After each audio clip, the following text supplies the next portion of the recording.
All right, all right, all right. We're here. We're here. We're here. You know, I just gotta shout out one time. I know I made that fucking that intro 2 years ago, but I still fucking love listening to the fucking Muhammad Ali part. Always gets me super fucking hyped up.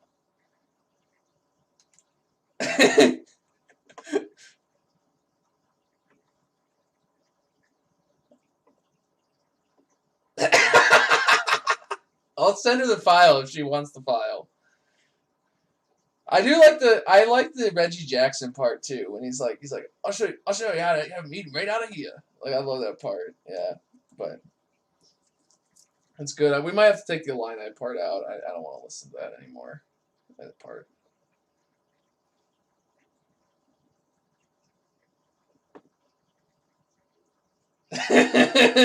You made me put that part in though.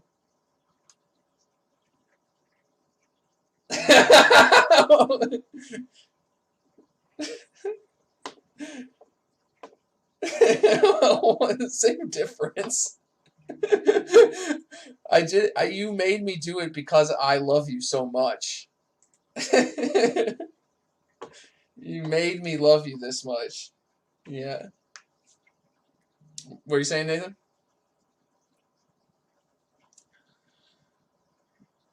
I think we're up there. I think we're definitely up there. Who else has a good one? I know someone posted a thread about it. I'm trying to think. Who is? Uh-oh. Uh, why is? Oh shoot! I haven't gotten you guys. Here, wait. Talk again. Talk again.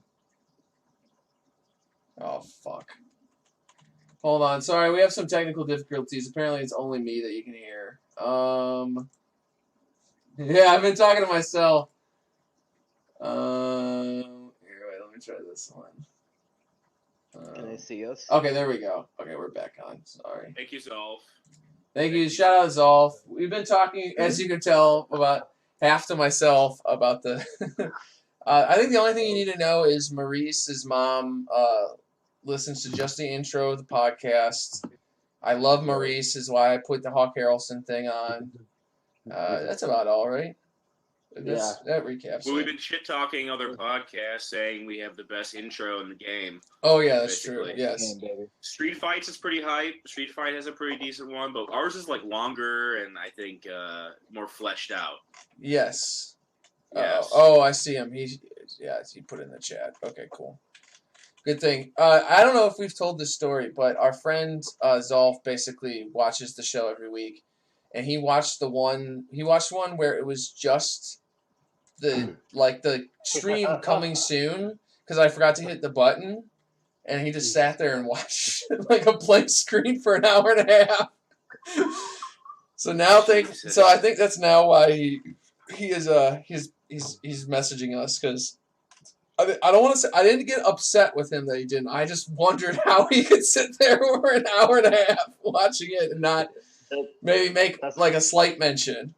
Did you talk about you putting Hawk in as a love gesture? That is the ultimate form of love right there. He just dude sat for just not even our actual podcast, just a blank screen for us. That's love. Imagine a man sitting, watching a blank screen for about 2.5 hours. He gets hungry. He gets up. He walks to the fridge, opens up the fridge. It's just about nothing else in there except 15 jars of self-made jardinera. And that's the only thing in the fridge. And he takes a jar of jardinera, big spoon, and just sits down and grimly continues watching the screen. That's what it's like in Zolf's apartment.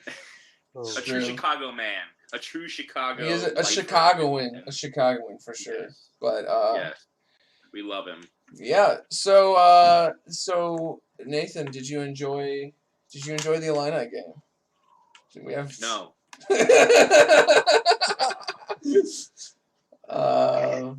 Yes, it was perhaps. I haven't really described this yet. I guess I've described it to a few people, but You may have watched the Sports Spectacular we had with a friend of the show, Gabe Fernandez. Thank you, Gabe, for coming and still speaking to us. Let's leave it at that.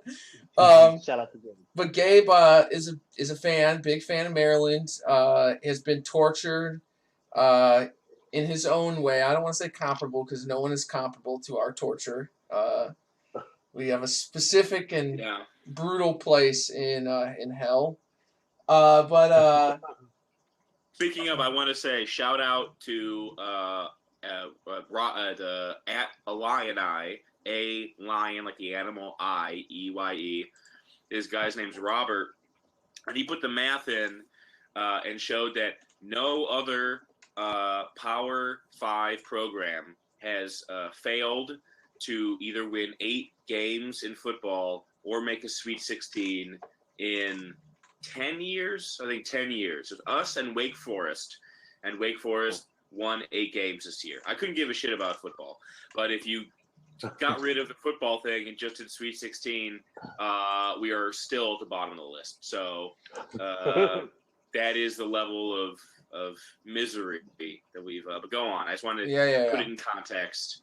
So after the Sports Spectacular stream, we went to what was appearing to be a blowout by the Illini of number 3 ranked Maryland. I never believed. Nate and I were decked out in our finest Maryland slaughtering gear. You guys did look good. Done us like I don't know about the hat. I might have to retire the hat. The hat kind of made me look like I was jauntily like running a pride parade, and like not in like a way that's like homophobic. Just like that's not really my look. I'll take that hat. That's a great hat. Nathan, you threw away all your Illini gear. I did. Currently in the closet, buried under other clothes, which I intentionally took clothes and put them on top of the Illini jerseys so that I wouldn't see the Illini jerseys, and I have not yet. They're still in there. They're still in there. Yeah, no. It's like the picture of Dorian Gray. I don't know how long it'll be when I don't look at them. Maybe we'll keep winning as long as I don't look at them. Maybe that's the thing. Maybe that's the allegory I'm looking for. Yeah. So Nate was right in the end. We were treated to an especially, I think probably the worst loss I've ever seen in my life of anything. The only way it could have been worse, I guess, is there had been more on the line. So maybe there's something that's like comparable. But basically, Anthony Cowan hit a massive like 31-foot three to tie the game. We had the ball for the last possession, no shot clock. We had a timeout, never got called. Our NBA center sitting on the bench with 4 fouls, couldn't call a timeout, put him in. Couldn't call a timeout, set a play. We did call a timeout. We called the timeout in between the first and second free throws. Well, but those hadn't happened yet. So we called the timeout after the play broke down. The guard, one of our guards, coughed. Play, as if there was a play, as if a play was called. The guards coughed the ball up to Anthony Cowan. They immediately foul him. Somehow he had control of the ball. I still can't find a replay. I mean, I don't really want to see it that badly, but this is all just kind of like shockingly unfolding. And so they foul him. We were in the bonus, so the double bonus. Cowan immediately sinks the first free throw, misses the second one on purpose because there's like 2 seconds left. We can't even get a shot up. But yeah, like Nate mentioned, there was a timeout called in between. And during this, pretty much from the foul until literally the buzzer rang for the end, Nathan was just sitting next to me. I didn't get a picture of it, and I wish I had in retrospect. Just sitting there like this. Just won't even move, won't speak, won't say a word. Just looking like he was about to just break down completely. And Gabe, just credit, at least said no words until we got to the car. And I said, what Gabe didn't understand is that, the ones, I wasn't mad at Maryland. The ones that love you hurt you the most in the end, I like to say. And there's no, at this point, I can't hate Maryland. You can't, there's no aggression towards the team that we shot our own dicks off against. Like, we just did that ourselves, and we always do that ourselves. We scored 19 second half points. 19. 1-9. Yeah. 1-9. We were up 14 at the half, and just So this reminded me of a moment. I felt I had been here before at one point in my life. And gentlemen, if I could direct you to your email inboxes and click on Final Cut. All right. You promised me you wouldn't make me look bad with this, so let's go. I was just reminded of one of the earliest moments of Southpaws history. I just wanted to revisit this memorable time.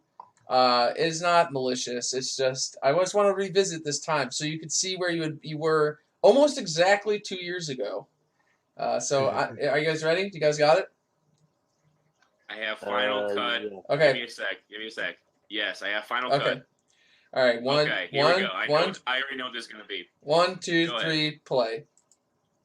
Oh, shoot. I hate the Illinois men's basketball team. I hate it with all of my heart.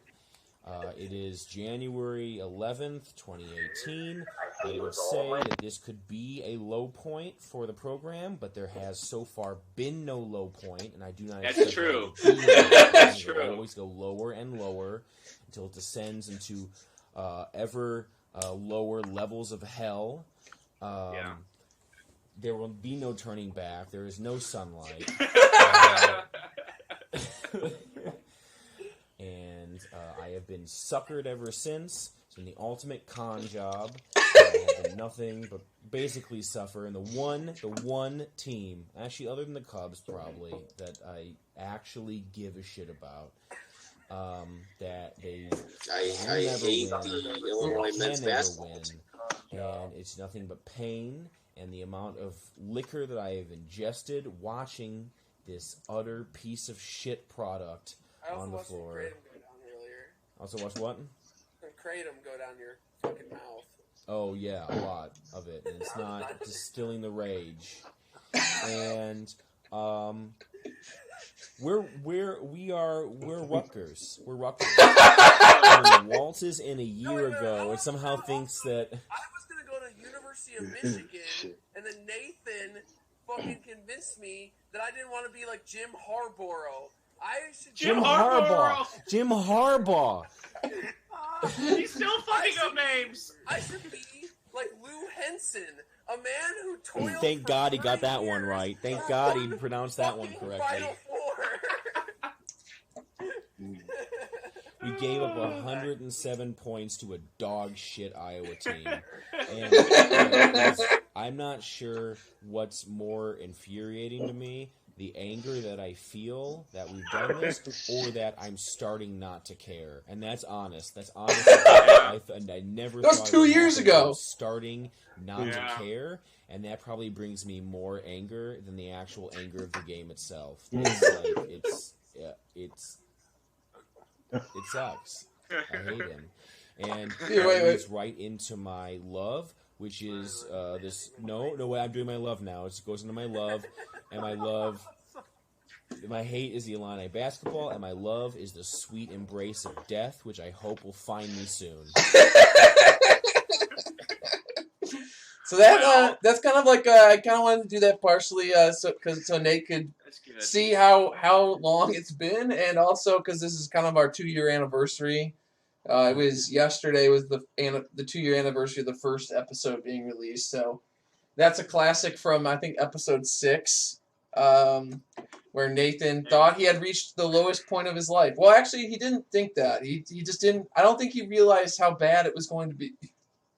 Or did you? Oh, I mean, the positive there is that I obviously haven't stopped caring, so that's good.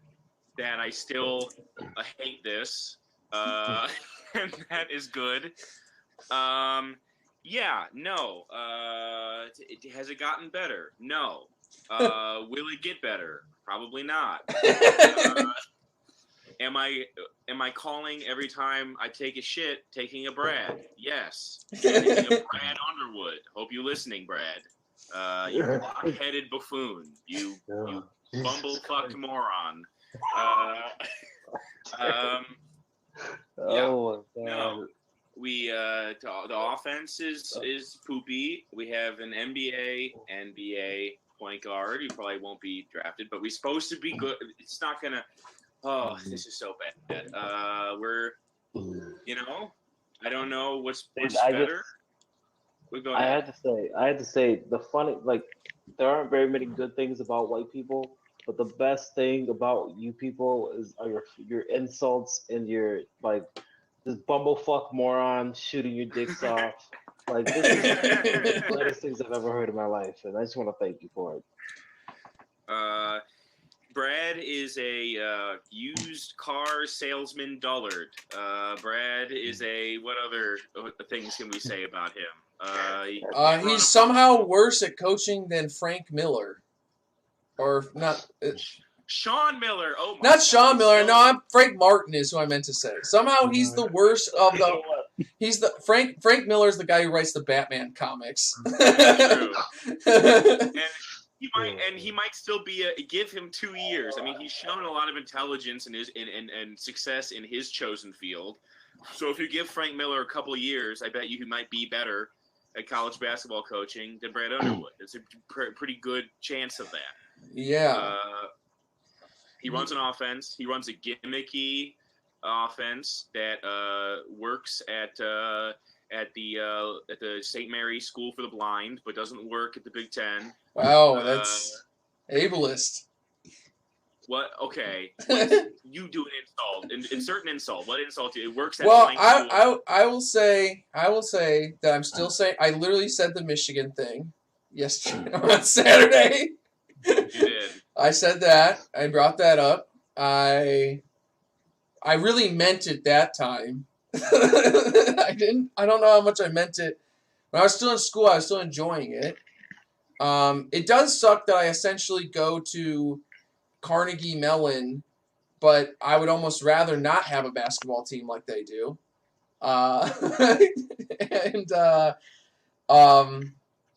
Yeah. What else? What else has been different from that period on? Not a lot. I will say, I explained this to Gabe, and I've kind of brought it up before. The absolute worst part about being an Illini fan at this point is that there's no Illini Twitter. There's no such thing. It's basically about basically about 10 people that all have obbies of the fucking chief, or something that says like "gone but never forgotten" of the chief, just calling like Brad Underwood the R word. Like that's all we got left is the absolute dregs of humanity and me and Nate. Plus people who probably got like free tickets from the Alumni Foundation. Yeah, I don't know what's worse that I have to watch and suffer through all of this, or the fact that like with each ensuing heartbreak, with each ensuing awful thing that happens, it just gives more ammunition. Because like at this point, 90% of Illini fans that are still watching are just watching so they can see us lose and then go like, oh, see, we lost because we got rid of the chief. If we brought the Indian man back, we would start winning again. That's exactly. It's the only people. Like, let me go. Exist. I'm gonna go to the Illini hashtag right now, and I'll give you a good taste of like. Let's go to the latest. Well, see, it's gonna be filtered by the fact that we went to some dipshit fucking bowl. So yeah, that's how bad things are. Is people are excited about the fucking going to the goddamn idiot bowl. Red Box Bowl in California. Oh, what's really cool is so Brad Underwood says after the 1-point loss at Maryland that Saturday that the tears from the players in the locker room were a good thing. This is not the first time I've read about a Brad Underwood team crying. Last year. It happened last year.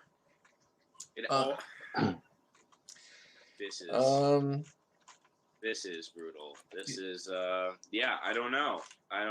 Basically, the only thing you can find in the hashtag is things from the official account, official Illini athletic accounts, and the local news. And sometimes I honestly think that following Illini basketball has made me like a more pessimistic person in general, honestly, because like I started following when I was like 12, 13 years old, and your brain at that age is very malleable. And I feel like the years of just crushing defeat has just instilled in me. It's spilled over.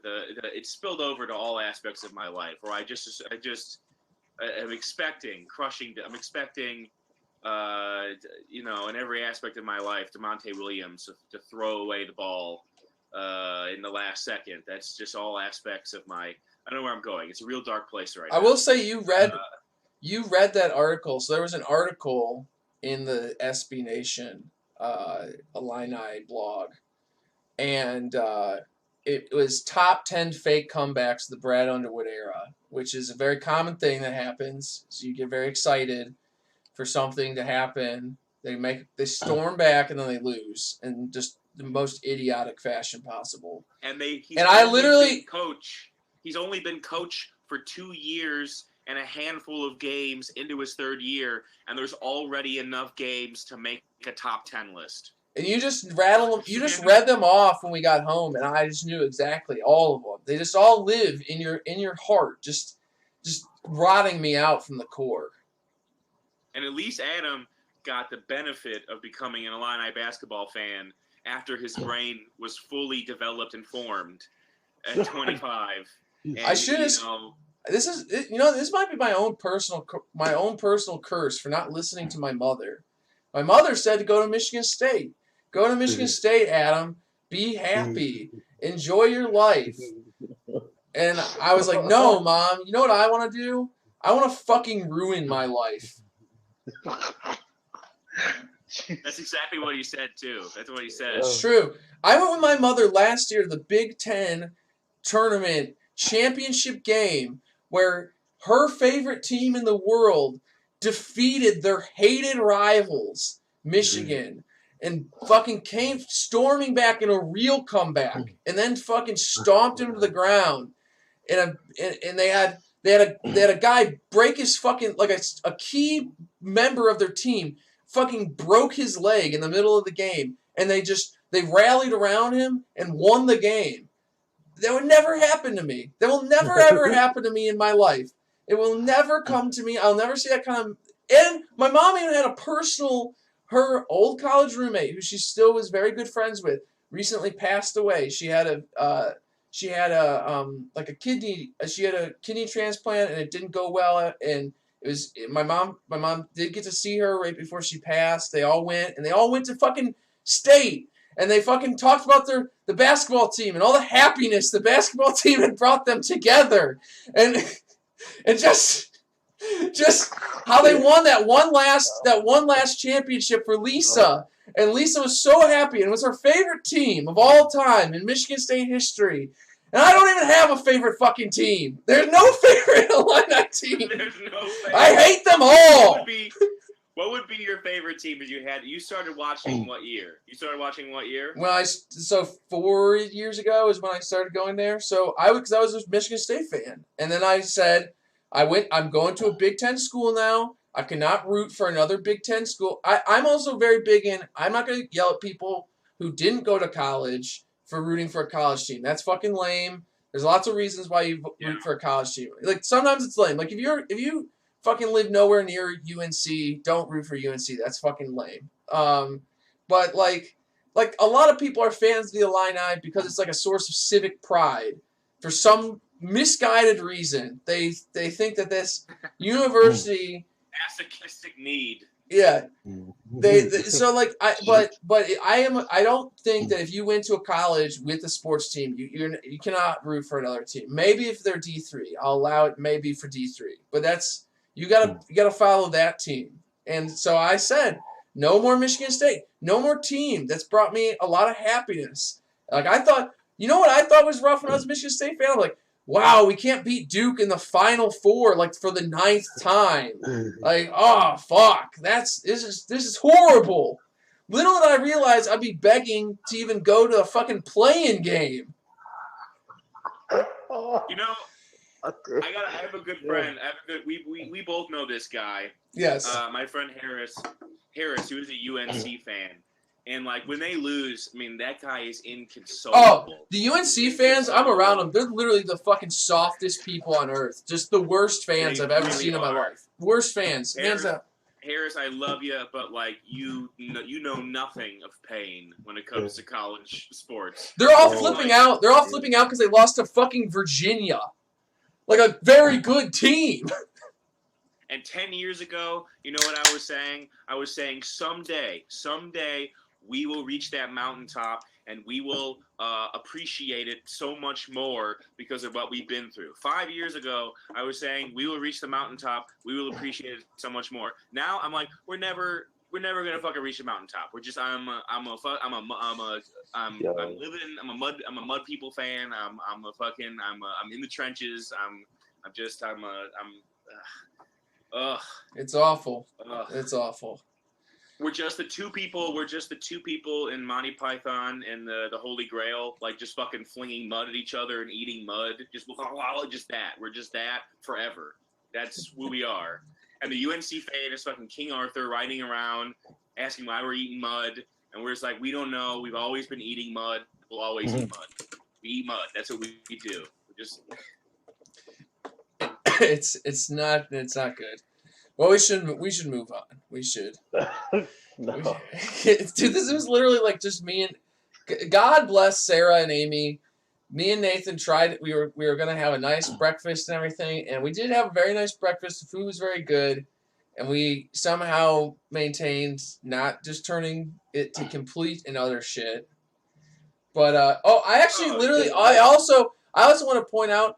I literally like had some sort of mild food poisoning right after this game too, and in the middle of the night woke up extremely sick and just vomiting. And I don't know if it's because of something I ate or just because I watched Illinois basketball. We don't know. We will never know. There's no way of knowing. The only thing we have left. Go ahead. Well, so we did get a comment on the YouTube stream from Alex Keys. He said that. Now you have a podcast, so what does your mom know? So one of the good things that came out of the Illini, are you going to Illinois, is that we got this podcast out of it. Yeah, the live stream was this fun. podcast where I just talk about how all the things I like that mildly bring me any sort of entertainment are just fucking rotten to the core. And listen, if you didn't go to Illinois, you and I would have never formed the bond that we formed. Okay, we would have never formed this podcast, and this is the greatest joy that you have in your life. So in a way, yeah, not the marriage. Illinois brought you the greatest joy in your life. You know what I'm actually the most scared about? Here's what I'm actually, if I really take a step back, here's what I'm scared about is like we all know that Illinois basketball has enough resources. They will eventually be good again. But I always hoped that they would be good in time for me to like. I envisioned myself on the floor of the Final Four, like fucking rocking out with like the students and having fun. And they're not going to be like by the time they're good again and like making Final Fours. Me and Adam are gonna be like fucking like 45 years old. And we're not gonna be able to do it. You can't be the 45-year-old guy like, let's go in the student section, brother. Like, you can't be that guy. And that's what I'm actually scared about because that's gonna be us. We're gonna be like, we finally have our chance to fucking just party like the students at the Final Floor. Like, it's gonna be sad at that point. And we're not gonna get one time of being young and then being good, and we can just be stupid and be hooligans. Basically, it's not gonna happen. It's never gonna happen. Instead, we just probably emotionally scarred Gabe as he watched me just drink myself into a blackout state before the game even started, just because I had to prepare myself. and then he watched a man he had essentially just met look like he was about to weep.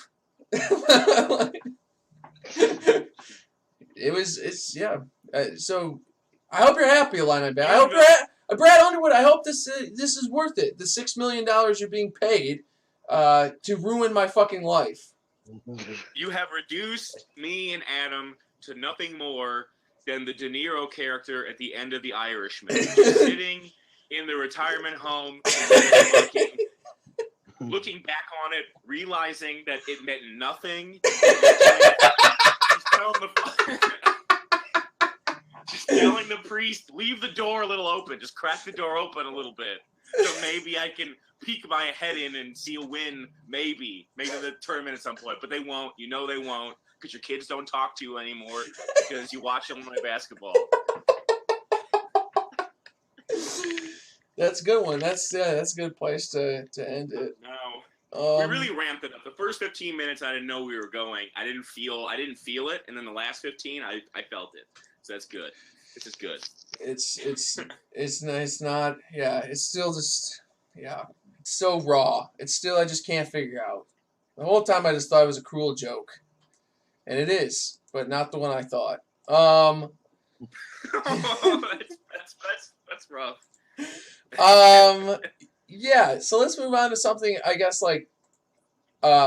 Sort of. No, moving on. We just talked about this for 3 hours. No, moving on. We're just okay, yeah. No, we have something I guess kind of bittersweet. We have Marvin Miller, also kind of a spiritual advisor to this podcast. We could call him. He was finally recognized for his historic contributions to baseball, and was enshrined in the Hall of Fame. Does not matter that him and his family have both asked them to please stop voting for him. But now they have to grant him this final indignity of, in death, making his family decide to honor his wishes or not. By attending or making some sort of motion towards the Hall electing him, and also why did he not want to be in? He was fucking sick of it. He was sick of being snubbed, and he knew why. It's because fucking owners hate him, and the writers who write for baseball and vote for the Hall of Fame are, to put it mildly, brain-damaged morons. And so they blame him for like ruining the game by introducing money to it. So garbage.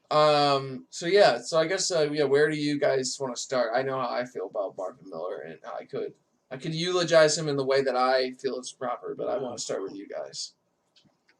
I mean, I feel like it is kind of a cool moment that at least, if we're going to celebrate him getting into the Hall, we at least get to celebrate it with Steven Strasburg signing the richest contract in the history of the sport for a free agent starting pitcher, or for a pitcher in general.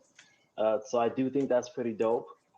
As far as Marvin Miller goes, I actually didn't know that about him saying that he didn't want to be in the Hall of Fame. I didn't realize that until you said it. I guess it wasn't him. It was. So they're saying that the tension surrounding Miller's candidacy had grown so uncomfortable and twisted that his surviving family members had publicly urged for him not to get inducted. So they didn't want. Yeah. So they didn't want to deal with it because it was just a mess. Yeah. Yeah. I mean, and what's even cooler than that, what you said about Strasburg, is that, he gets inducted, Strasburg signs the biggest contract in history, and Garrett Cole might smash that record in a day or two. So that's cool. That's cool. Yeah, it's go ahead. Well, I was going to say, I mean, we always shit on billionaires and we always shit on owners, and Adam just kind of was shitting on the owners, the billionaire owners of the game. But we do gotta, I think give a special shout out to Jerry Reinsdorf because he's been trying to hand out massive contracts this year and hasn't really worked out because who the fuck would want to come to the Sox? But I do think that that's a pretty cool thing that you got Jerry, who's one of the most stubborn billionaires in all of sports. Literally, Marvin Miller's like direct adversary for most of his career. Yeah. I was about to say, I will not give Jay Reinsdorf any fucking praise in a segment dedicated to the baseball union head. Like, no, I'm sorry. I'm not gonna. Perhaps that was my sarcasm was a little too underlying there. Yeah, but I just thought that was. Wasn't looking at your video, so go ahead. No, that's it. But yeah, no. So, excuse me. So I guess for me, Marvin Miller, I actually just finished recently. What's his name? Dan Gilbert's book, Expanding the Strike Zone, which is about the impact of free agency in sports as a whole, in what he calls the era of free agency, and how that led to this like modern expansion of the game and trying to challenge American sports imperialism, because that's literally what MLB did and still does to this day, is imperialize the game, very similar to the ways that the U.S. has just always imperialized the global South specifically. And like thinking about Marvin Miller's impact, today, it's just it is kind of a bummer to me that the union is probably the weakest it's ever been since Marvin Miller, and this just kind of seems like kind of a final indignified like fuck you to him, like we got why do you. Say it's the weakest? What? Why do you say it's the weakest? I mean, they've given up. They're giving up so much in terms of like things like Marvin Miller. I mean, Marvin Miller, like, I think his biggest legacy is not even just building free agency, getting free agency, suing for that successfully, but literally introducing the idea of a professional sports union and building solidarity among its members. Like, I mean, people were like distrustful of him at the beginning. He organized steel workers early in his career. People, he went to like spring trainings and was like trying to talk to guys. And it was very much like, I mean, the stories are very much like stories you hear about, like with the Burgerville Union, like where people are terrified to even talk to the union rep because, who knows what will happen? Like, will I get my job? And especially because he's doing a spring training when people are like competing for their jobs.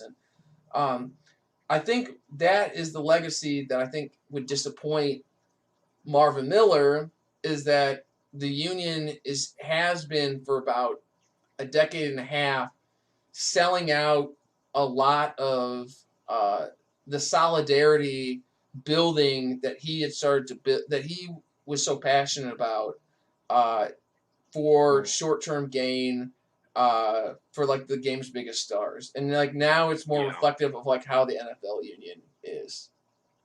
So it's a very go ahead. No, go ahead. Well, I was gonna say. It's a very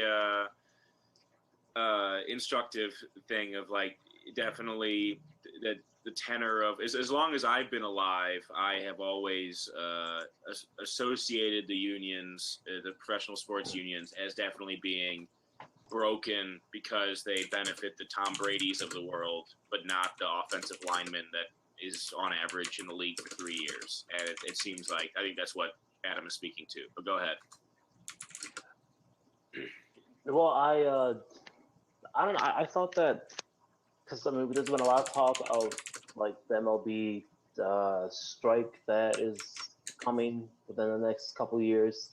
There's also been like I've also read about the possibility that one of the things that is going to be that they're going to be fighting for the next CBA is like sort of an overhaul of the free agent system and the service time thing, and that's kind of they're going to use Chris Bryant's case as a pillar uh, of that, and like Yeah.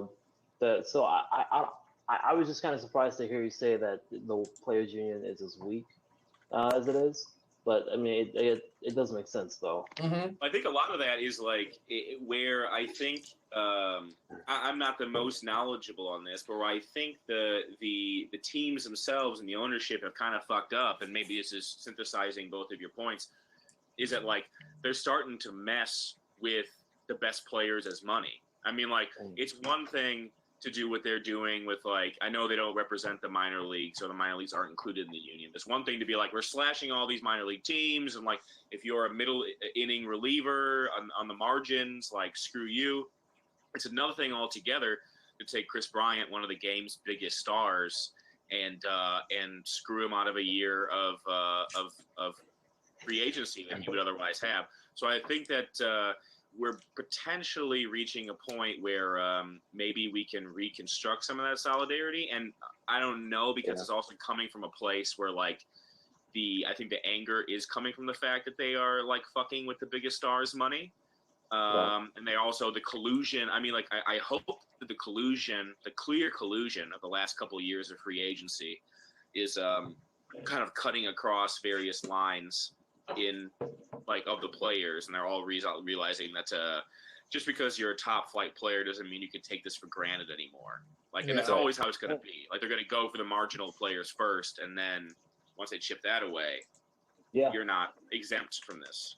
And I guess to a point, I guess my point is really, now that I think about it, more of a reason to believe in the weakening of the players' union, because how is it that the idea of manipulating service time has gotten to the point that it is right now, where like people can openly talk about how they know that they're not going to bring up their top prospect until like the end of April, because so that they can get that 7th year. Like they're not even discreet about it. It's completely explicit at this point. Even you even have players calling it out explicitly, which is definitely a good thing. But I can't remember who it was, either this year or last year, said something about Eloy Jimenez not coming up, and one of the players is like, yeah, he's got to work on his defense, and they were just calling bullshit on that. So I think that's at least a good indication of some sort of player solidarity that we can see, especially now as we renegotiate the CBA within the next couple years. Moneyball broke a lot of people's brains. I feel like that was definitely a big thing, and it's like, it's now celebrated to do that. Yeah, I think. I mean, I don't think it like broke people's brains. I mean, I just think I don't think people thought through the reaction that would happen, and I think the modern fan. I mean, I will say, when I first started getting into the Moneyball thing, like, I don't know, 10-ish years, Mike Trout, essentially that era, when Mike Trout lost, like the Mike Trout and Miguel Cabrera, the Miggy Cabrera MVP race, I think is probably when like it kind of got to that point. And I think people didn't really understand the mechanics of like arbitration and like how an entry level contract is structured in MLB, and people were just like, oh yeah, well, I'm sick of fucking watching like fucking Jason Giambi make a shitload of money to be like complete ass, you know. And I think we just thought like it would move into like a different spending, and you know, I don't know. I guess, you know, it's part. It definitely, the whole thing started mirroring my radicalization, I guess, you know, when you realize it's like, oh, of course people are like like if there's an adversarial relationship between the owners and the bosses and the labor itself, you know. And so, I mean, and not to say like sabermetrics is bad. Like, I mean, you definitely, like, I mean, if you're competing in a game like that, like, I'm not just saying like start throwing around stupid money, I guess. But there has to be like something better, and like that's what the union is supposed to be doing, is like protecting them. And I don't know what's going to lead, because I don't think the strike is as inevitable as you think it is.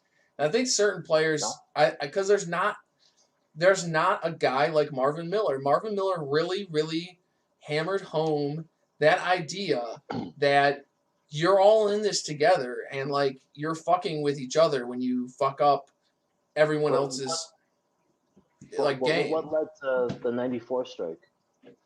That's a genuine question. I don't really remember what that was. He was also not the head of the MLBPA. He was not at that point. Yeah. He was 66 to 82. Let's see. But small, yeah, I mean, while you look it up,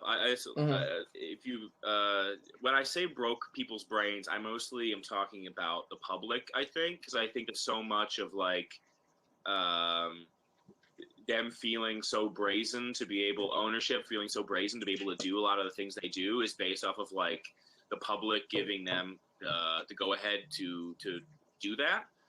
And I think that sabermetrics is you mentioned people, Jason Giambi, people have always, since the beginning of sports, there's been the through line of like, they just play a game. Why are they paid so much? But with sabermetrics, the smart baseball fan went from a stance of they're just baseball players. Why are they being paid so much to like, actually, it is actually not even the smart thing to pay them that much. Like it is not. It is actually against your interest to pay them all that money. So it's like they like thought it's they were just dumb people latching onto one good idea and extrapolating a bunch of extremely negative shit from it, but using it as justification for doing what they wanted to do in the first place, I guess. So it looks like the strike was kind of what I thought.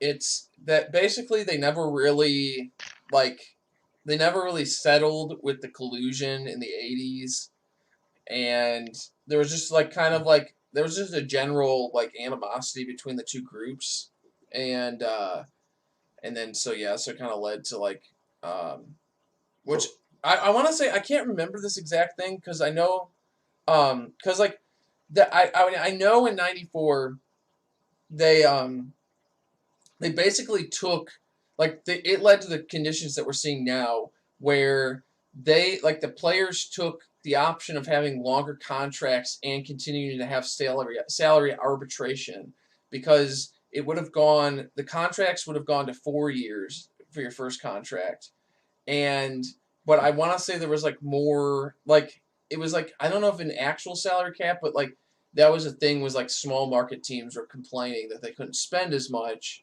So I know that it led to this was the beginning of the bigger players selling out the smaller players. Which is what the owners have always tried to do. Of course. That was what they did. So when free agency was starting to become a thing, the owners started trying to at least get to try and just silence the big players before they could get to a point that they were trying to collectively bargain. And Sandy Koufax and John Drysdale are kind of the two famous first guys to kind of collectively bargain together because they refused to talk about their contracts unless they were both in the same room. And so so that was kind of what they were trying to do. They realized that they couldn't keep the system up, and so they tried to do that. And I think that's kind of where we are now is they're just kind of extrapolating that strategy to a larger use case. Could you kind of explain in a little greater detail of in the current day how the rules are set up to make it a benefit for the top flight players to kind of gain benefit over the more marginal players? Well, that's why they wanted salary. That's why they wanted salary arbitration, because that's the idea is that you can improve your contract by playing better. And it's more guaranteed. You're guaranteed to at least have a contract for 6 years, and so, so that's one way. I mean, I think in general, just they have sold out benefits for the minor league. They haven't allowed the minor leagues to join the union. They, until very recently, because of I believe David Ortiz and Pedro Martinez like went and stopped a vote. Like they came into the players union vote or the players association vote and said like, you know, like we're stalled, like they stalled the vote until they agreed to better conditions for the Dominican camps, which are way fucking older than you would think. Like like those things have been around since the 50s. So like that system has been around forever, and just nobody in the union has ever given a shit about it. So they've kind of just like been like, oh well, we'll give you that piece to keep us like with higher shares of the media thing, because that was a big thing that Marvin Miller went after free agency, because then the owners started signing those big TV deals and trying to start their own TV networks and like things like that. And then so Marvin Miller very accidentally realized that like this is billions of dollars that they're trying to like hide from us essentially. And so that was also a big victory that Marvin Miller had, was getting those included in the revenue sharing. And then the Players Association obviously licensing the images of players and things like that. So are the minor league players not being part of the union, is that a decision that is made on ownership or the players themselves, or combinate? Like the players all of a sudden had an epiphany and said, we want to include, a majority of us want to vote to include minor league players within this union. Could they do it, or do they need? Is it have to be they could, but they view it as they're willing to give up that concession.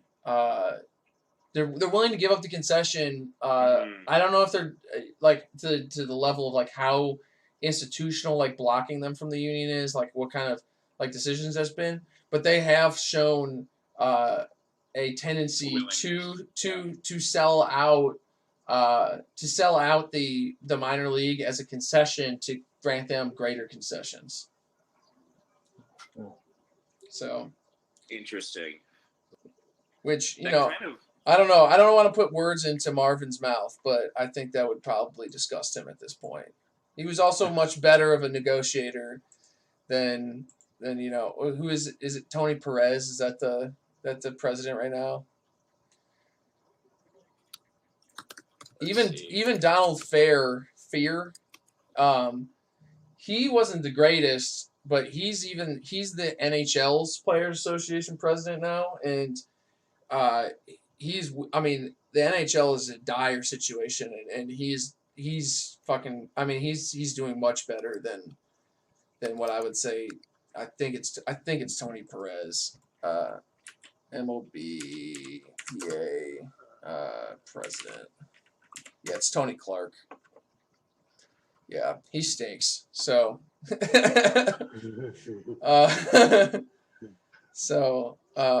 but yeah. So, yeah, I don't know. It's just kind of a bummer, you know. I mean, Marvin Miller should have been able to enjoy this when he was alive, and he should have been able to have one last fuck you. And the fact that Bud Selig got in immediately after he retired is like some special fucking thing. It's just fucking grotesque to me because, you know. Yeah. Selig has done like just irreparable harm to Major League Baseball at this point, and yeah, I mean. It's not like the abolition of the reserve clause is like one of the 3 or 4 most consequential happenings in Major League Baseball in the last 100 years or so, or entire 20th century. It's not like that. I would say it's probably the most important thing in professional sports outside of the professionalization of sport. like you know what I mean? Like, and desegregation probably, but it's right up there. Yeah, desegregation. I would say there. Marvin Miller is right under Jackie Robinson. Like, they are like 1 and 2, solid 1 and 2, in terms of like impact to the game. And wasn't Jackie Robinson's post-baseball career marked by a ton of animosity between him and the league? Yes, right? Sort. I mean, he was very outspoken about things like he was very outspoken on the fact that like integration was not leading to like actual opportunities for black players in the league. I mean, like his big thing after he retired was like how there were still no black managers, there were no black GMs, there was nothing other than the direct exploitation of the Negro Leagues to just extract all that wealth and then destroy the Negro Leagues and then never care if black people came into the league ever again. Yeah, it reminds me of our HBCU episode, to be honest. Very much so. I mean, I mean, that's really the story. That's kind of what Dan Gilbert talks about in his book, which, if you haven't read, is pretty good. I took a class with him, and actually with him and Dr. Burgos, where they both discussed this. And actually, Dan Gilbert didn't really get into the baseball stuff because Burgos was talking about it, but he also, Gilbert has written about what is the word? Like, I don't want to say maids, whatever, but they were maids. Like the black women who cleaned houses and like took care of houses in housekeepers, I guess, in Atlanta. The strikes that they did in late 1800s, early 1900s. So he wrote about that a lot. He's great historian of labor. So I highly recommend this book. But yeah, his kind of whole point is that like this like age of free agency kind of like mirrors a lot of like the victories of like you could call like social democratic movements and labor movements like in the West. Is that like a lot of times these victories are like on the backs of the global South and like exploitation of the global South, and like capital will move to exploiting. After they exploited the Negro Leagues, they went to exploiting Dominican leagues. They tried to exploit the Cuban leagues, but Fidel fucking put an end to that shit. Which is just another victory, another victory for him. Because they were, I mean, in a lot of ways. So like like The Godfather 2, like when like how the mob is like, and the Irishman even, like how there was a lot of like U.S. interest in Cuba. And baseball was one of them, and Fidel fucked with that paper, and that's a big part of I mean, that's just like so much of like that animosity and economic warfare like waged against Cuba, and it even ties into baseball. Like that's how deep sports runs sometimes. As Noam Chomsky says, no matter how much importance strategically or economically it has any given time, Cuba is always has been and always will be the number one priority of foreign policy in the U.S. in the Western Hemisphere, because they are the one country that told us to go fuck ourselves, and they got away with it. So once again, Papa Noam is right. Papa Noam is wrong about sports, though. At one point I tried to find. At one point, I tried to find like a Noam quote to put on like some music or something, and Noam is one of those. He's a sports ball guy. He like thinks he's like talked about how it's just a giant distraction and blah blah blah. So I think it's a giant distraction. Is that a good Noam? I think it's a giant distraction, especially when you use so much of your time. I was doing my Noam Chomsky. That was a good voice. The mannerisms aren't there yet, but I think that for a few years in the mid '70s, I was an Illinois basketball fan. They kept shooting their own dicks off so much. Stop watching. Love you now. What were you saying, Maurice? No, I was saying he reads David Roth, but I guess he reads his Trump stuff. Yeah, if David Roth, if you're watching, maybe start writing a few pieces about how Noam is wrong about sports, and we all know that's why Noam went to fucking Arizona. He was just trying to get on that hype train. He like a fool believes in Sean Miller. And I would bet money. I would really put serious money down that Noam Chomsky does not know that David Roth writes about sports. No, he does. He called him a sports writer. Yeah, he called him a sports writer. Oh, nice. Very nice. I would be like... But he said kind of like disparagingly. He was like, well, this guy like writes about sports, but somehow manages to have cogent thoughts. It's like kind of how it sounded. Yeah. But yeah. So yeah, I wrapping up on that. I'm happy for Marvin's memory that he's finally in like the Hall, and we have that episode. We have the episode of the Hall of Fame where we kind of talk about like just kind of how much I kind of personally hate the Hall of Fame, and I mean, so like they sort of righted that injustice, but in a way that only the Hall of Fame would ever do it, which is like just in total subservience of the capital that they all hump without even thinking.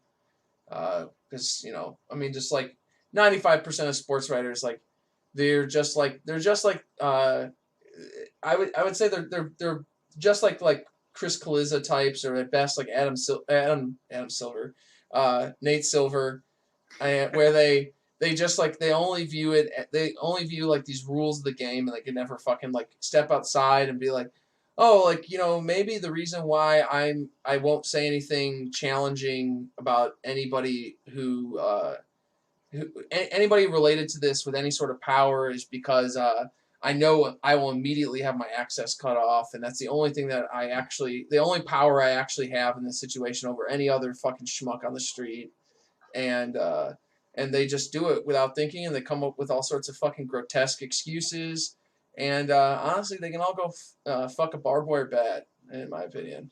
So, they can fuck the Big Dave bat.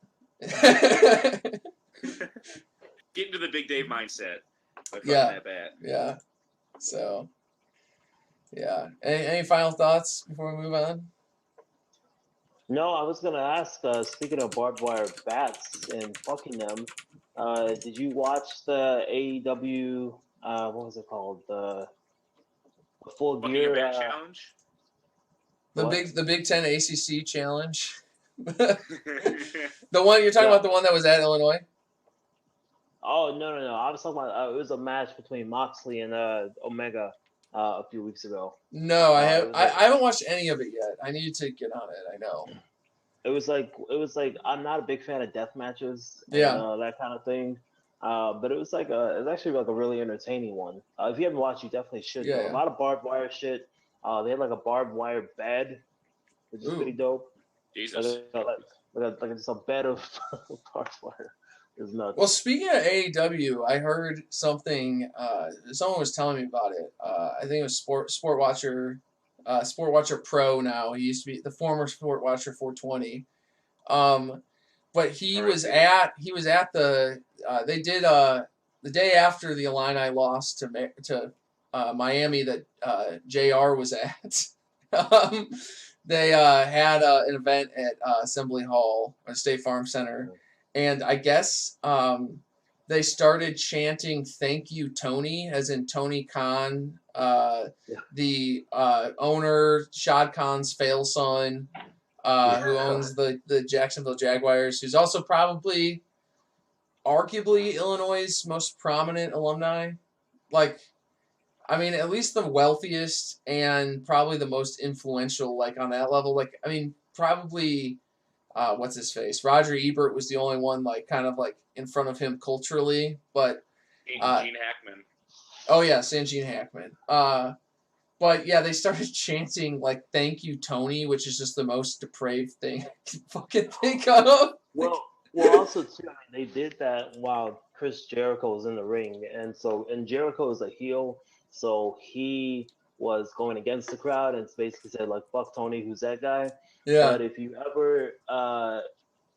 ever like see an interview of Jericho and he's talking about AEW, he's got like so much praise for Tony Khan. Like he basically sucks his dick in every interview. And I mean, I'm not gonna like hate on the guy, but essentially AEW is like him saying like, "Dad, can I play with these toys? Like, can you buy me the new wrestling playset?" That's precisely what it is. Yeah, like not even he said that too. Like which is. I mean, if there was a cool part of it, like he's literally said that. It's like, well, I can do whatever I want, and I love wrestling, and this is cool, so I'm gonna do it. Yeah, I mean, I'm sure they won't fuck it up because the cons do seem to run things like well and get the fuck out of people's ways. But and like I will say, this is what I will say. I mean, fuck Shad Khan for being a billionaire and hoarding wealth. Yeah. But I will say, Flexingate is the company he started when he got out of Illinois. He designed this bumper that like every car uses. Is why he's rich. And Flexingate is the company that manufactures the bumpers. And I will say that they have had like no OSHA violations, and like everybody I know who works there says they're paid very well and they get a lot of time off and things like that. So I will say it seems like Shad Khan at least knows like people will come for my head if I'm a bad person. When the revolution comes, Shad Khan will not be shot out of a cannon. He'll be kept alive. He'll be given the opportunity to just give his wealth up. After you take his money away, but he will make a nice living, and his living will be teaching classes about how to get that mustache. That's a pretty nice mustache. Great mustache. And I want to learn how to do that. Yes. So that's his role now. Yeah, it would be great to have a shotgun mustache. So the last thing I guess we have on the docket is the whistleblower talk. Speaking of player solidarity. Yeah. Right. So we're unsure. We were debating how to say his name. We're not sure. Mike Fires. Is that we're debating those two pronunciations, right? I've only heard Fierce in the last couple weeks, but I could have sworn like in the first. I just remember like years ago hearing Fires everywhere. Mm-hmm. So. Yeah, I can't remember him when he was on the Tigers, to be honest. Like what people said for his name. Well, also I think that might have been the thing is that like I probably heard Hawk call him Fires, and who the fuck knows what is it? That's not a reliable narrator there. Yeah, that's not a reliable narrator. But as I did say at the beginning of the episode when Adam was trying to silence Nate and I, Hawk is my favorite racist white dude. So if I was gonna trust anyone's pronunciation, it would definitely be him. He's never said anything with the correct pronunciation, though. That's pretty bold coming from you. That's pretty bold. It's true. Pretty bold, yeah. I don't know. I disagree. I do think that his racist comments are very well pronunciated. I can say that. He does say the word Oriental clearly. Very clearly. Can't miss it. Yeah. I would love to have a best of 7 series. Adam and Hawk Harrelson. They're able to do no prep. We just put 7 names in front of them. The person to say the most out of the 7 correct wins. And I don't know who would win. You can't give them like European names though, because I feel like they'll get those. I'll give them regular, U.S. based names, U.S. people, a sports figure, maybe Canadians, maybe, but like nothing crazy. I trust that they'll fuck them up either way. Okay. It's because I'm qualified for Mensa that I just only read a lot of names. Surprised you said Mensa correctly. Oh, what's that? What's that mute button? Oh yeah. No, so Mike Fires is the whistleblower for the Astros controversy that we were talking about 2 weeks ago. And people are, I guess, kind of conflicted, and he still hasn't really released a statement, I guess. I don't know how it came out that he is the one who told on them. He talked to The Athletic. Oh, he did? Okay. I need to re-up my Athletic subscription, I guess, because that's where most of the stories are these days. Yeah, so he said he kind of started as, like, warning other teammates that, like, they were cheating. And then, I guess then came out and said to MLB that they were cheating. Yeah. I'm not quite sure how that transitions. I don't know how he transitioned from, hey, like, watch out for these guys to, hey, MLB, listen to me. Like, I'm not sure how that transition went. But there definitely was, like, some sort of transition there. Right, because he hasn't really said it, at least according to this article, because he's been like asked for comment, and people said they're like passing, or like he said like I'm not commenting currently on it. So kind of I guess like the whole thing is kind of like some people, like especially sounds like Astros players. Like, there's a quote that says, then give back your ring and your World Series share, which is like, I mean, come on, that's some salty shit that you got. You're just mad that you got fucking caught. Like, I got caught cheating. Yeah, and like, I guess like, some people are trying to say like they're trying to say that like everybody cheats, and like so it's like, you know, like this looks petty to say, just to be like, oh well, I called this out, but it's like this guy has been on quite a lot of teams. He's kind of a journeyman. Like, you know, I feel like, and it's kind of like we said in the episode. It's like it was kind of like over the line, you know, like I'm all for cheating. Definitely. I'm all for like gamesmanship. Like that's because that's part of baseball. Like, well, we all love that. Everybody loves a little sign stealing, gamesmanship, like all sorts of shit like that. Getting in trash talking, getting in people's heads, things like that. But I mean, it was like kind of like especially egregious, like.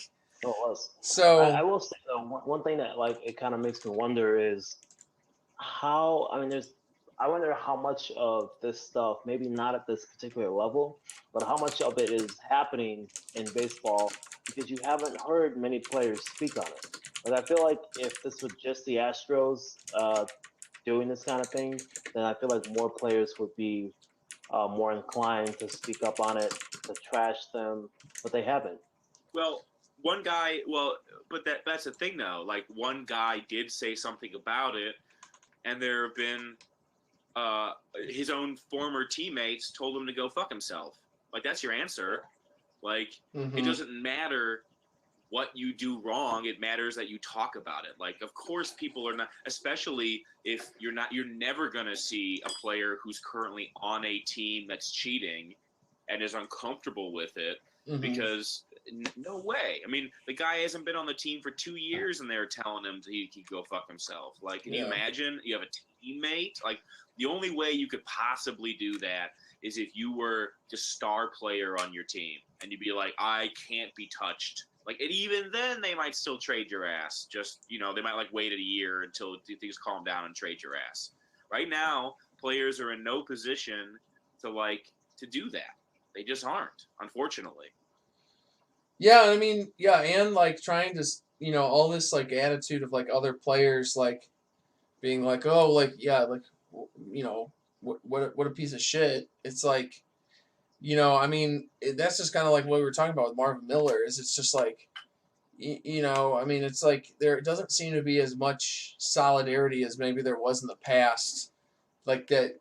At least for a brief moment. I won't say for the past. I'm not trying to idealize the past, because I think that a lot of like big time players were always willing to sell each other out, and playing baseball has always been a fucking cutthroat game, and guys who play it like aren't really the most thoughtful people all the time. And so there's been ebbs and flows. Yeah. I mean, remember in the early 20th century, the players broke off and tried to make their own league. Yes. Some of the best players. So there's always been ebbs and flows. Yeah, but I mean, yeah, I mean, I can't. It does seem like maybe when it's all said and done, the only people who are really that mad about it are people who are fucking cheating anyways. And so it's like, it's kind of like, you know, I mean, like, I think that they're kind of trying, like, it sounds like maybe in this article, like, there were some people trying to say, like, well, you know, everybody cheats, so it really wasn't that bad. And it's really just now they're at the point of, like, spin control. And it is kind of weird because it does kind of feel like, this whole story kind of feels like, I mean, it's very paralleled to like a lot of like these whistleblower type stories that we get in regular life, where the whistleblower is like the one who like gets fucking chased off to the ends of the earth, has to pay the price, and like the people who actually did anything wrong just kind of are so good at spinning the story that like maybe they get like slight punishment. But like, I mean, it's fucking wild that I feel like the discussion isn't like in baseball, like currently, like are we kicking out the like everybody associated with the Astros for cheating, especially as like MLB is about to is getting in bed with gamblers. You know what I mean? Like making legalized gambling and shit. And it's like that's exactly like the last time we really kicked a shitload of people out of the game was when they were compromising the game when gambling was involved. Like, so it's just like it kind of is like I don't know. It's interesting because I hadn't really heard about Mike Fierce until you brought it up today. But it does seem like maybe that will be the guy who ends up taking the fall. Yeah. Is there a whistleblower program? Like, that might be able to solve. I mean, there should be. There should be like, I wonder if there's anonymous concern lines you can go to in the maybe MLBPA. But then again, I mean, like that's loaded in itself. But like, I'm sure there's nothing. I'm probably sure there's absolutely nothing. There's no form of like anything you can do other than go to the press or go to the press, basically. That's it. Yeah. I mean, that's an awful deal. Yeah, I don't know. I mean, it's just weird to talk about it. Like, I mean, like they're like it seems like people are kind of like. I mean, some people are like one guy says like it took like a lot of balls to do it, which is true. I mean, he didn't really take a definitive stance for fires though. Yeah. Like he was still kind of lukewarm. Yeah. You know. Someone said he did the right thing instead of players whose team lost to the Astros in the 2017 postseason. But I don't think he's a hero or a villain. I just hope he doesn't get demonized. Yeah, he will be. Yeah. I mean, especially if this actually leads to any sort of blowback. Like, I mean, because like think about it. I mean, like we were saying, like I mean, this kind of like seeps into like a guy like Correa or Altuve that were like looking like just guaranteed Hall of Famers, and now it's like, well, I mean, I don't know. I mean, now you see the videos, like you can hear the fucking trash cans in the background. Like, I mean, you can hear. You saw the video. You saw the video of him running into the tunnel after winning the World Series, and you saw the table set up. No, I didn't see that one. No. Yeah, you could see them running into the tunnel, and you see the whole setup. You see the table, you see the trash can, you see the computer on the table. Yeah. Well. So we have breaking news. We have breaking news. So do you want to? I do want to say one thing. Okay, one thing. We have like 2-3 minutes. Yeah. Is that like, and maybe this is for future conversations too. But I just wanted to say to Maurice, like, I know in the last few weeks we have talked about this story, and I know like I sometimes feel like maybe you give the players sort of because you've been hard on the players. You've been like, this is why aren't they doing? Yeah, I feel like it a little bit. Remember we've had conversations, and I'm kind of like, either the players here are all kind of either every player in baseball are cowards or whatever, or there's a system that's fucked up about this. Like it's been this story, and there's another story as well. But like, I know that you put a lot of impetus on like, why aren't the players doing this? Why aren't you know what I mean? Well, continue what you're saying. I feel like I may feel differently, but if I've given off that impression, you definitely need to give me about 30 seconds to correct that shit. Of course, I remember now. It was also the Trump Nationals White House thing, and you were like, why aren't more players from the Nationals being like, this is fucked up what you did. This is a fucked up thing. I don't support this. I don't like this. Fuck Trump. And it was those two stories that I was like, I think that the pressure, the internal locker room pressure on players is much greater than we give that credit for. And I think that maybe a lot of people do honestly feel that way. But something is fucked up with the solidarity, for lack of a better word. They think the negatives will far outweigh the positives there. Well, I think I was trying to say, two things. Like one, I definitely, like, especially in terms of the Astros, I definitely think that the players are the ones who should kind of be let off the hook, because I don't think that, like, as a player, I feel like you don't really have the power, even if you're a superstar like Altuve. I just wonder how much power they actually have to say no if that cheating system is brought to them. As for the Trump thing, I don't know. I definitely do want more players to say that shit, but like, I mean, I do recognize, that it's not. It's circumstantial. It's subjective. Mhm. Yeah. I don't know. I probably did say that shit. I'm not sure if I agree with it though. Hey, sometimes you I just. may have also just been upset too. That know, was an that's upsetting fair. thing. That's fair. Not even like saying that, like, how dare they not say anything, but just like I just was really upset that they didn't. Yeah. Well, here I want to hit this Yeah. I want to hit this breaking news that we just got before we play the call. Where is it? So Ken Rosenthal just tweeted. He tweeted less than an hour ago. As part of a new agreement on opioids being negotiated between Major League Baseball and the Players Union, which is obviously because Don't say it. Don't say it. MLB will remove marijuana from the list of banned substances for minor leaguers, sources tell The Athletic. Okay. Major leaguers have not been subject to testing for marijuana, which I didn't realize that they were at that because I knew the NHL does not test for marijuana, but I didn't realize MLB was at that point. So As soon as you said opioids, I really thought you were gonna say MLB has banned kratom. I really thought. Well, I mean, that. I am surprised. I will say I am very surprised. What was his name? The kid who died in the Angels. Tyler Skaggs. Tyler Skaggs. I am very surprised that we didn't get a kind of like street justice type thing, like with like what's his name? The actor that died from opiates. From Boogie Nights. From Boogie Nights. Philip Seymour Hoffman. Yeah, Philip Seymour Hoffman. Yeah, I am kind of surprised that we didn't get. So this is kind of, I guess, cool that they're like, smoke weed instead of getting an opioid addiction.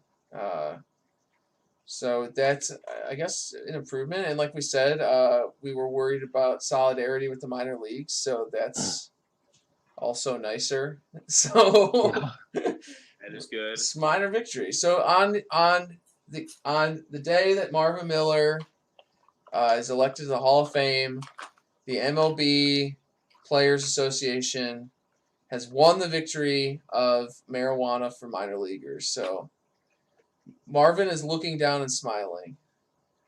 And toking. Yeah.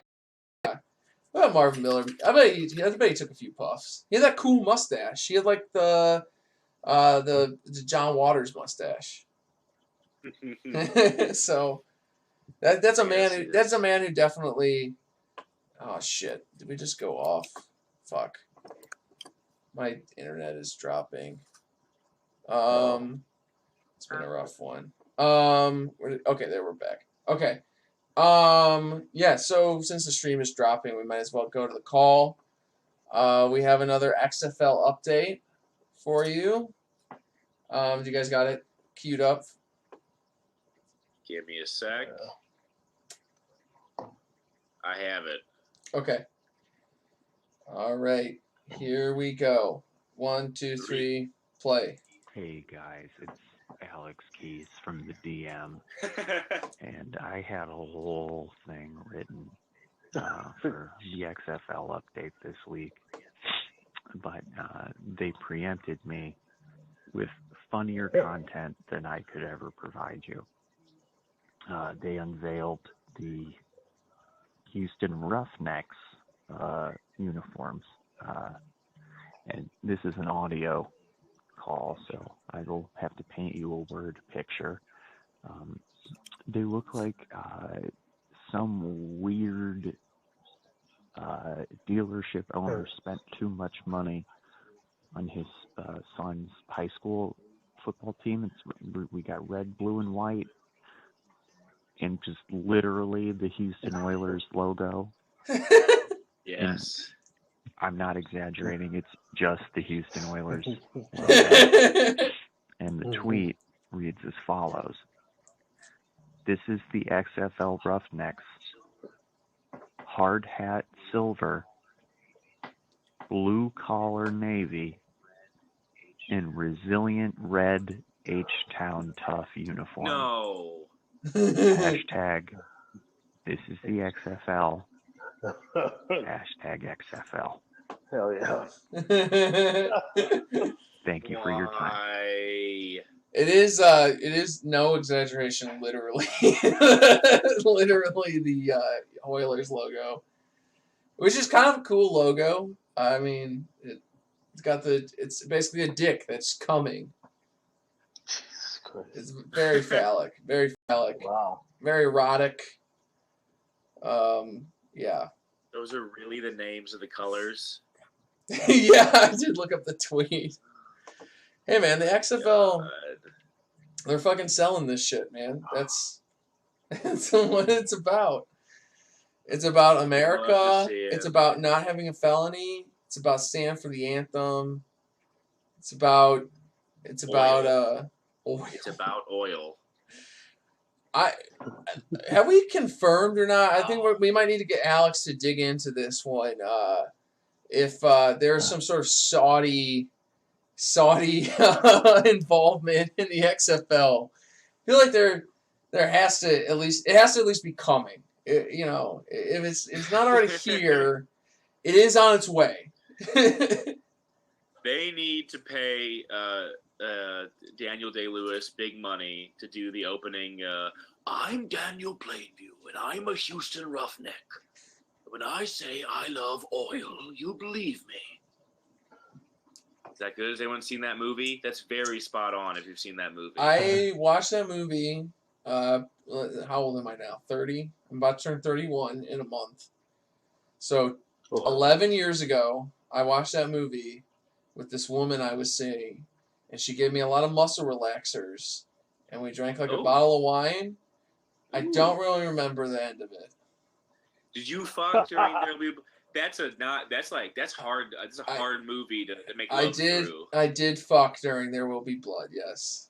How do you do that? That's just such a slow burn movie. Because I'm horny. I'm a horny guy, and I can convey that horniness in a way that at least some people apparently have enjoyed. I've convinced a woman to live with me in this horniness. So. Adam was climax right as Daniel Plainview was fucking braining a man to death with the bowling pin. I don't really. I know the scene because I've seen it, but I don't remember watching it on that viewing. So. I should watch it again. I love this movie. I should watch it again at some point. So, yeah, that's my memory of that. That would be good. That would be I can't see Daniel Day-Lewis doing that, but who knows? He's retired. He's got a lot of time on his hands. He's retired now. I should. Who unplugged? Someone unplugged. Not me. Sorry, I've got the stream on my phone as well. And okay. I accidentally turned the volume up. My bad. I see. Boost the numbers. We should all be doing that to boost. So you're the two. Okay. Probably. Very good. All right. Well, with that, we can exit stage left. What do we got? We don't have anything to look forward to, honestly. We have the rest of the Illini basketball season, so sounds really morbid. I think we're gonna have it sounds like we're gonna have Lauren from Twitter. If you don't follow her, you should. She just wrote a good article about Star Wars bobbleheads, which was something I was kind of like actually talking about in the Southpaws DM the other day. That's been very fascinating to me. So she did the fucking research, and so she's gonna come on. We're gonna talk about that. We'll have inevitably when MLB does something grotesque during the winter meetings to talk about, I'm sure. So we'll have her to look forward to. I know. Speaking of my birthday in a month, I know another friend of ours will be here for a hockey game. So we're gonna have him as a guest because he'll be here on the Monday. So we'll have him.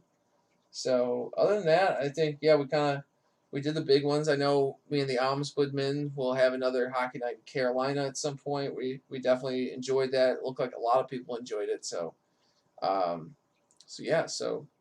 We'll be back. We have things. I know Nate has some things brewing. Maurice always has things brewing. I got a nice big Brad brewing in me right now. Brad still has not blocked me, so I don't think he really follows that account. So maybe Papa Del's will block me. I also insulted the Papa Del's Pizza, which is an institution of Champaign that makes pizza I don't like. Okay, well, I was just about to ask, how do we feel about Papa Del's? Cool. I do not recommend. If I was telling someone, if you are visiting Champaign, Illinois, don't listen to the fucking people, the idiots who fucking come from Wilmette, and they think going to Chicago and having a good time is eating at like Giordano's or whatever the fuck you say that shit, or Uno's. They all go to fucking Uno's and that shit. Don't fucking listen to them. If you go to Champaign, Illinois, go to fucking Golden Harbor with 6 friends. Eat everything on the menu. Fucking bring your own beers. Enjoy the real food of Champaign. Don't go get this fucking Papa Del shit that just enables assholes like Brad Underwood to come into their establishment, fucking talk about how we're really growing as a team. 3 years later, losing games the same exact way we've always lost them. Don't do it. Don't go to the Papa Del's. Fuck Papa Del's. So you're saying that you don't like their stuffed pizza?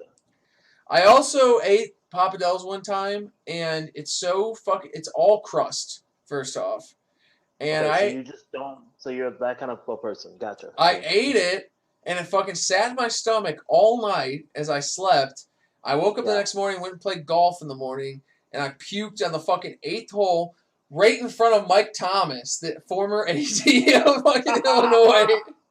No, that's what he deserves, though. That's true. It is, yeah. So I wish I had puked on him, but yeah. That would have been better, much better. Yeah. So, yeah, Papa Del's, I don't like it. So don't go there, dude. I love Papa Del's so much. They give you like these yellow coupons, dude.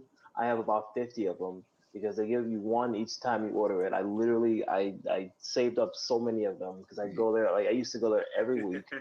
Their stuffed pizza is absolutely amazing.